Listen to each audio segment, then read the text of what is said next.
দেখতে দেখতে একদিন শুনবেন আপনাদের এই পরিচিত আনিসুর রহমান আশরাফি, যে আপনাদের গ্রামে আসতো, বয়ান করত, হঠাৎ একদিন শুনবেন সেও নাই, সেও হারিয়ে গেছে অন্ধকার খুব।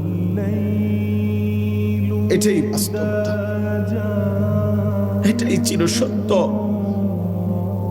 এতটা চির বাস্তবতায় আমরা ভুলে যাই কেমনে। ভাই, যুবক ভাই, নামাজ না পড়ে কেমনে থাকো?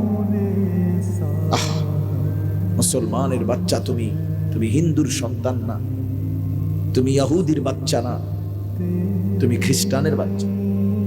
কেমনে নামাজ না পড়ে, কি দেখতে দেখতে, কি করতে করতে জীবনটা, দিনটা, রাতটা শেষ করে দিল।